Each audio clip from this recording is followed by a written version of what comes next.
What's up, folks? Samurai King 8 is here today to talk about One Piece chapter 741, Uso Land the Liar.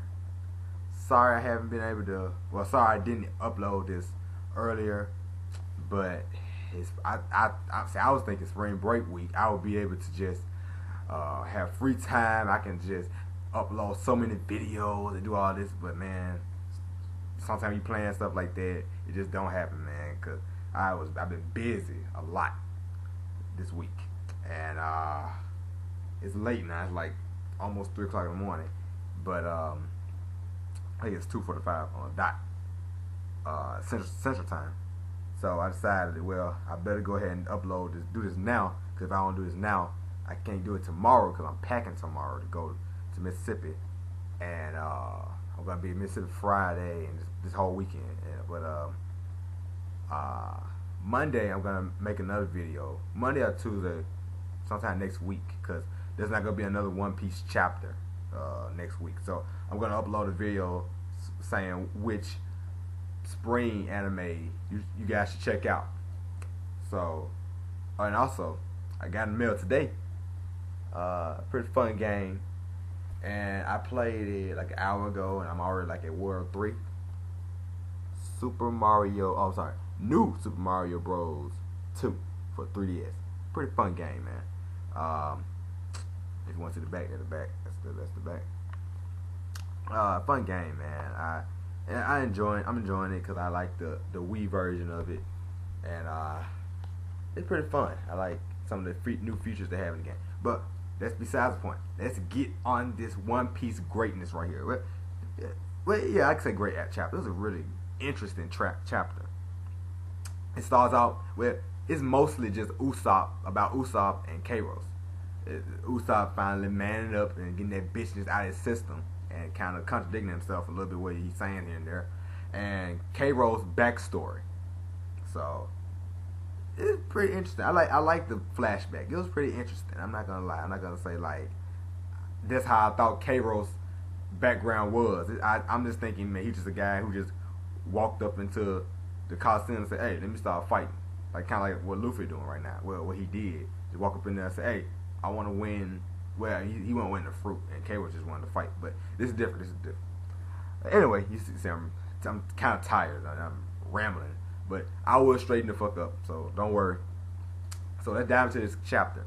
First, we have Usopp just hauling ass, and this is what gathered a bunch of hate last week for him hauling ass from his responsibilities, from what he told the Sun that he was going to be their legendary hero, which we see now is not true. Well, at the moment we didn't see, but now we see it's true. Okay, so I mean, it's funny. The narrators come in and say, "What is Usopp, Uso Land doing? Like, what is he up to?" Like, it's funny. He said, "What is he up to?" And he's saying, "Hey, I need to find a way out of here. Shit, I can't go through that hole. It's just too small. Wait, it says a lift somewhere."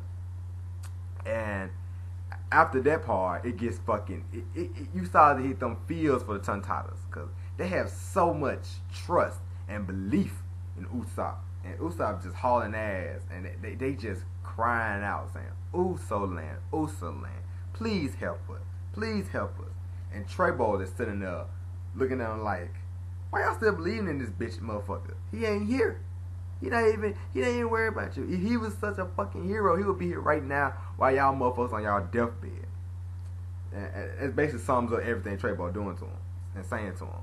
Cause he know that they some fucking, well, gullible motherfuckers. I'm about to call them ignorant, but they gullible motherfuckers. I mean, some of them even get swayed by Trebo's words of saying Usopp ain't no fucking hero and he ain't gonna fucking come get y'all out of this situation that y'all got yourselves in. So it's just funny to see how gullible they are, except for Leo, the leader of the Tontatas. He's still holding out hope for Usopp, Uso Land, to come in and just save the fucking day. Rescue not just the Tontatas there, but their friends and the rest of the people in the kingdom, so they can rebel against Doflamingo and cause all sorts of fucking hell. I mean, shit, if Usopp fucking knock out Sugar, that's gonna affect what's going on in the Coliseum too with Ace's fruit and final combatants for the fucking fruit. Cause you never know, they may start riding and jump down there into the battlefield, which I highly wouldn't recommend for nobody there, unless they got some hockey lace fucking everything. Not with them motherfuckers that's in there right now. Shit, not even Rebecca. They can't want to fuck with Rebecca right now. Anyway, so we see Usopp just still hauling ass, and Trebo is just like, why are you motherfuckers still believing in this guy? And Leo steps up and says, he's our hero. He's gonna save us. He's a descendant of Norlin. And he said he's the guy who's gonna save everybody in the kingdom. And saying he's a legendary hero. And Usopp is running. I mean, it was interesting to me too when I was reading it. I was like, how the hell is Usopp hearing these motherfuckers? Like, has Usopp developed some kind of fucking hockey, some kind of new kind of hockey, observation hockey, where you can hear that shit? But like, I forgot that Trebo has a din mushy when he was let me see, when Robin tricked him into saying that somebody needed his help in the docking area, he came out with din mushy and saying, hey, the Straw Hat Pirates are here, stuff like that, and said, hey, stop the Straw Hat Pirates, to the people who down there working. And people are talking about Sugar's face right here, saying Sugar looks, I don't know, has a frown on her face and stuff. Cause she does it. She also has the same facial expression when she see Usopp come back. I don't read too much into it, because what happened before that was when Leo said Usopp is a legendary warrior, and then when she has a frown on her face, and I don't know. Everybody say she may get swayed to switch sides and help the Tongue Titans and stuff. I doubt that. I just think because she's an older woman. She has the body of a child, because when she ate the fruit, her body never ages. Yeah. So, older women, they always have a frown on their face. Not saying older women are mean and wet blankets, but I'm just saying most older women, because I think she's in her 50s or something like that. Most older women like that, they have a frown on their face when they're just looking. They don't just sit there and be like, hi, but they be kind of frown a little bit. So after that, creepy ass Trebo is just all in the people's face. He don't know what fucking person's face is. Him and his Soka. I would love to see him and his Soka from Hunter x Hunter fucking have a conversation. Cause them motherfuckers, he's all up in your face like this, and it's just hilarious to me. And but I mean, he's still just Trebo just there just shitting on Usopp, saying like, he probably just the kind of guy who would wet himself and run away. And Usopp like, yeah, I am. That's accurate in his mind. And then saying like Usopp is probably somewhere laughing at y'all dumbasses right now. And he was like, I know this guy gotta be real. There's nobody y'all made up, because I know y'all some gullible motherfuckers, and y'all not that smart to fucking think of some shit like this. And Leo gives out this big speech talking about how no matter what, Usopp made a promise and he's gonna come back and save them. And it was a long speech, but it was needed, because Usopp was just gonna, if the speech never happened, Usopp was hauling ass. He was gonna be somewhere else. He was gonna find that lift and be up there, I guess, with Frankie, and we had to find a way to run from them motherfuckers, from CP0 and Senor Pink, and we'll know where he is either. And but while Leo is in his little speech, we get to see a shot of the strap place. I think they call it strap place. And as you can see, there's a big fucking crack in the wall. Now, had somebody escaped? Now I remember that's where they said Conjuro was, Kinemon's friend. That's where he was, and he escaped from there. So maybe he caused that while he was escaping, and maybe some of the defeated warriors that returned to Toys have escaped too. We don't know. That's something that's gonna probably pop up a little later. Uh, and let's see. Then you go from that, and then we jump back into when Treyboy just heard enough, saying like hearing Leo and shit talk. Leo, I don't think Leo was done talking, and he steps on this motherfucker right there. Yep, right there. That motherfucker. I mean, can you see that he had some chains on the ankles too. I don't know what that all about. I don't even know. Like, was he a slave or something? I don't know. I don't know. But it's funny. This little funny ass noise. And Treyboy brings it up too when he steps on it. It's like peon. I guess when you hit him, peon when you step on him. And it was hilarious, man. Cause even Treyboy, he said, and everybody had a weird little. Every enemy has a weird little laugh. Peon. How classic. I was like, well, that's pretty hilarious, man. I guess because they so small, I guess they make the little small ass noise. Because I mean, when you hear like a peon noise, it sounds like something bursting, something bursting. So I was thinking that motherfucker dead. But I was like, oh wait, I'm watching One Piece. People don't die like that, especially not that. That's a gruesome fucking way to die. And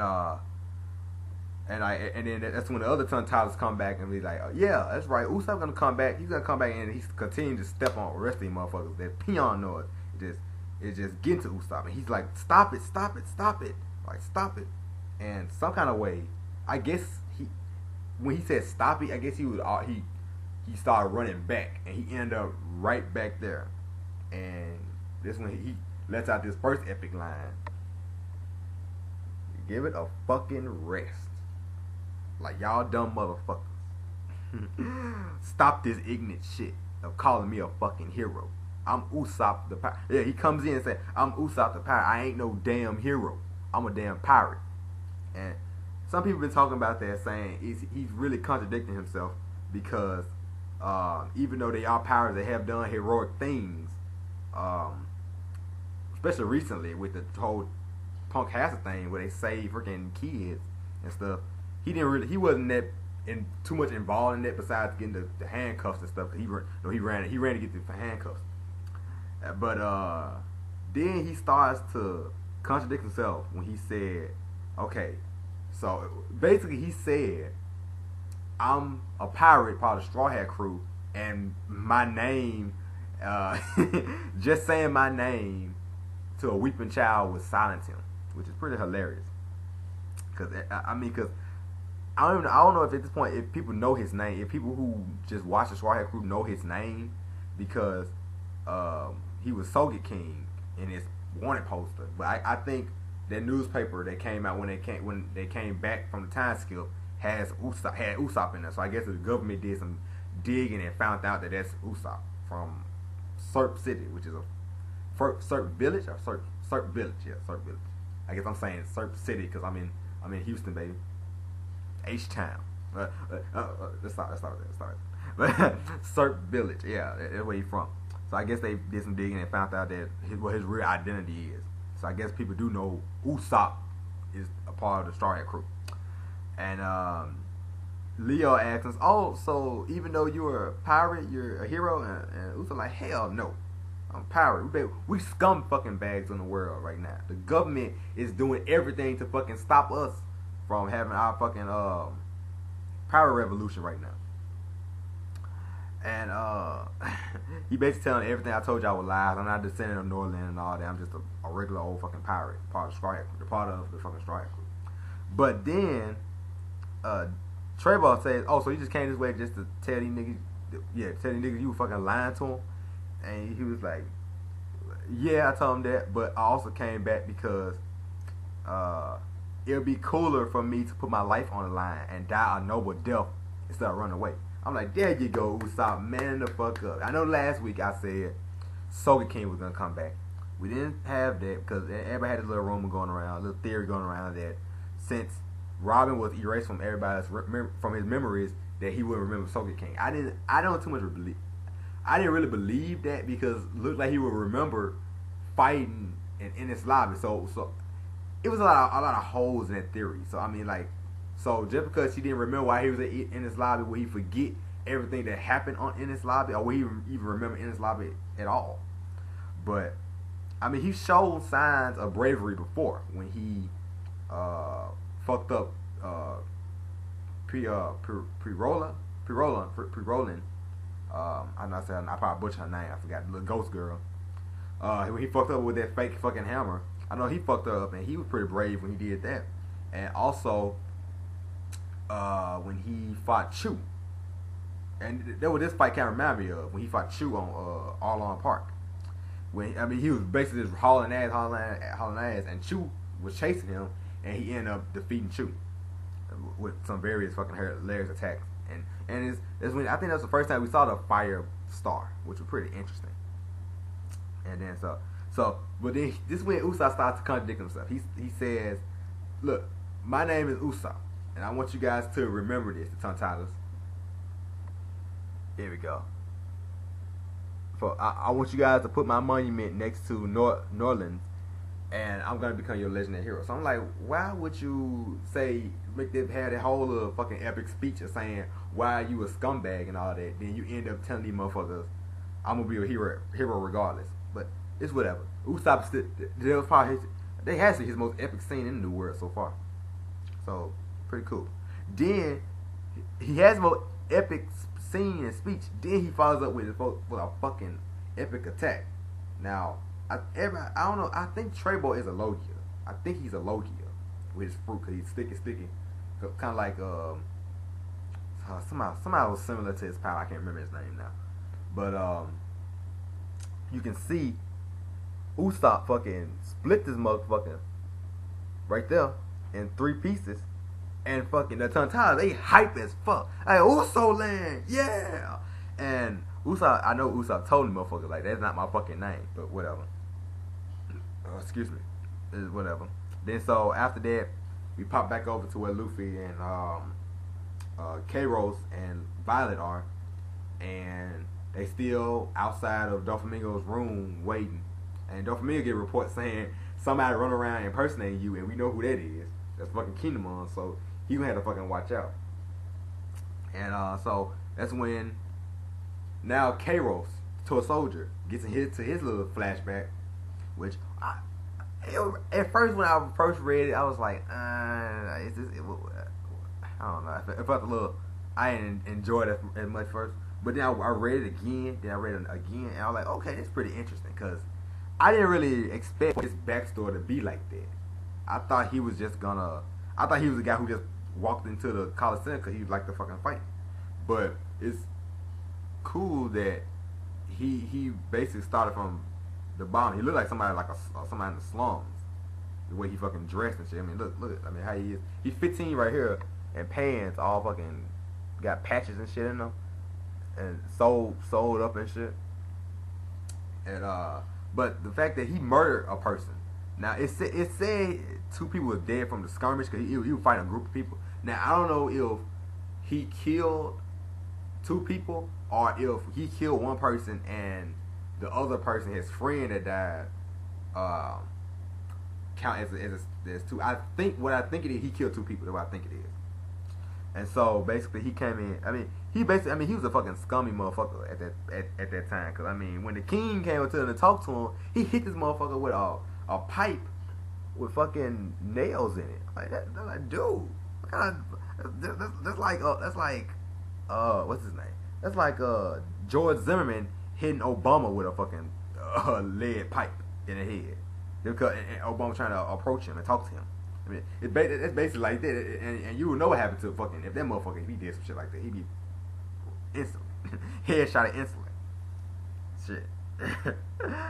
But after he hit the king, everybody was like, "Oh, we shoot the motherfucker, shoot at fucking will." He should strike the king. Which I'm like this though, y'all got your security is fucking horrible if they let the fucking king get fucking shot and hit in the head and you ain't shoot him. But whatever. So, good they didn't, cause the king like, okay, you Kyros, come with me, and that's that flashback that we saw. I think last chapter before, the tour soldier when he was thinking about when he saw King Riku tied up and shit. And then, so basically, what King Riku did was said, okay, you fight the Coliseum, and if you win 100 battles, 100 matches, then you'll be a free man.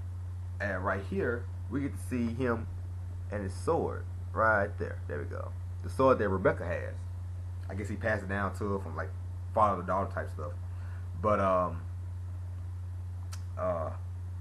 it was pretty cool to see that.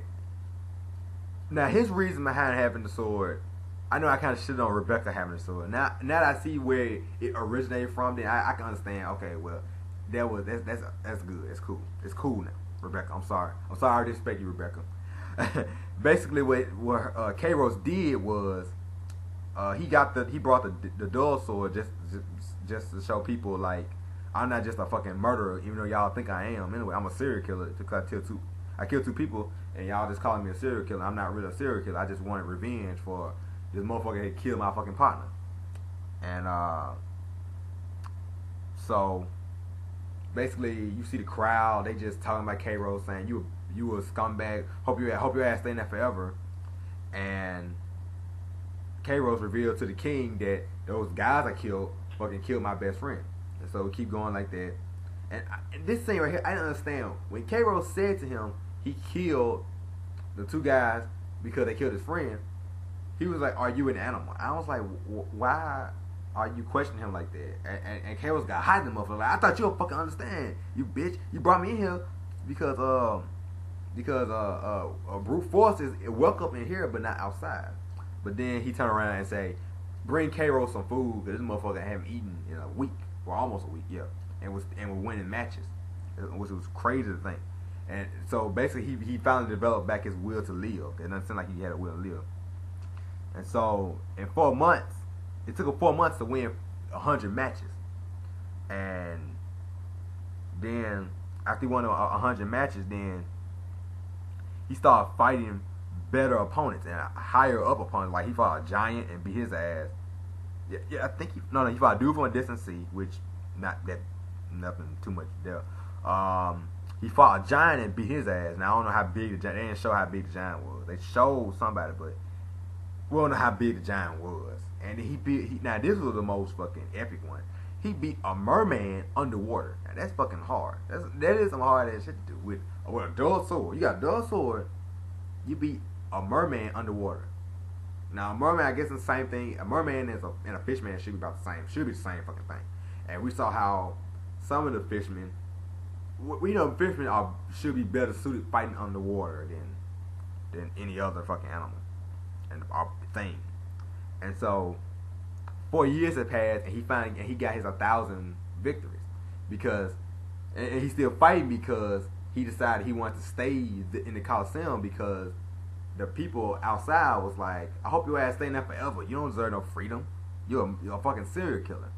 And so he like, "Look, King Riku, I don't want to stay in here. I don't want to go out. I just want to stay here because it's kind of like how inmates and prisoners are when like when they get out of prison, they can't fit into society anymore because they're looked at as just a criminal, and they can't get a job, and they can't find a good mate, like a good girlfriend or boyfriend, or whatever they're interested in, because they look at them like, you was in jail? Oh, for what?" Because instantly when somebody say they was in jail for something, you think, "Oh, well, I don't trust them too much. So nah, don't come my way, bro. Especially if you want somebody to come in your house and do work, you like, nah, you a criminal, nah, So he basically had that same feeling, like, no, you know what? These motherfuckers don't want me, so I'm staying here and just duke it out here. I enjoy fighting now, so I'm gonna stay here. And then that's when he go visit. Kyros visits is the I forgot. 4 years have passed and he had 1,000 victories. So he undefeated in 1,000 victories. I don't know if he got injured yet between that time. And I was thinking, okay, good. That means he has been pretty old. If it took him 4 years for 4 years for 1,000 victories, because I don't know if like every 4 years he had another 1,000 victories. I don't know if the schedule and stuff that still work the same way. But that means he has been pretty old. He was 15 when he first got it. When he first showed in the flashback. 4 years passed, he's 19. So another 4 years passed, and another 4 years passed because he'll be in his 20s then, or early 30s. I don't feel like doing the math right now. I'm sorry, folks. And he's pretty old, and this has to be 10 years ago. So yeah, he got to be probably in his 40s right now. So he's pretty older guy. The reason I bring that up is because people say he looks like Dragon, and is he like Dragon's like is he Garth's illegitimate sons like that? I was thinking, I was like, well, he do look like Dragon, so maybe he could be like a distant relative, or maybe he's he could be Dragon's uncle. Now Dragon's pretty old himself, so he could. I'm leading more of Dragon's brother. So I mean, we don't even know Luffy's mom, so we don't know what Garp been doing, sailing around the fucking seas. But basically, and after we see he won the 1,000 victories, he goes to the grave of his friend, and he's crying and stuff. And King Riku like, well, you're not that much of a wild beast. You are still a human. And then that's when, which is very ironic that he says this. Kyros says, I wish these people wouldn't remember me, at all. I was erased from everybody remembers, basically. Now, depending on where you read this manga from, this chapter from, it's gonna say different thing. Now, first time I read it was on Manga Panda, and it said, I wish I could just disappear from people's memories or something like that, something of that nature. And I'm reading Manga Stream, and it says, that's how they will always remember me, won't they? Damn it. Like, so he doesn't really say that then, so I don't know which one is close to the real thing that he said. And at the end of the chapter, I'm going to grade this chapter on a scale of 1 to 10. I would say a 9, because it was really interesting. I mean, it wasn't. I know some chapter I read in One Piece, and I'd be like, oh, okay, let me just try to skip over this. This was before I started reviewing. I said, I'm skip this, because I'm looking at some of this dialogue. I'm like, oh, just dialogue. They ain't talking about nothing. But this one, more recently, when I read manga, I'm more into the dialogue now. I guess I'm being a bigger fan now. I don't know, but it was a really good chapter, and I really enjoyed it. So, and I can't wait for not next week, but the week after for chapter 742. Now, like I said, folks, I'm going next week, since there's not going to be a new One Piece chapter. I'm going to make a spring anime. You should watch it. Stuff that it's some anime coming out in the spring that's pretty interesting. Now this season, it's pretty. Not, I don't want to say bland, but it's not just a lot of shows that just really been piquing my interest and you guys' interest either. Because I mean, really, when I look around the anime community, not that many people are reviewing just new anime. I think Bunkai, he's a guy I've seen that he's reviewing Strike the Blood. I watch Strike the Blood, but I just don't review it because I don't know. I don't know. Some show I just like watching it. I don't like, and I don't know. I'm just enjoying Strike the Blood, especially recently now with some stuff that's been dropping. But be on the lookout for that, folks. Next week it'll probably be Monday or Tuesday, maybe Wednesday. I kind of doubt Wednesday. I'm gonna be kind of busy Wednesday, but that's it, folks. See you next week for spring anime you should be watching. Bye bye.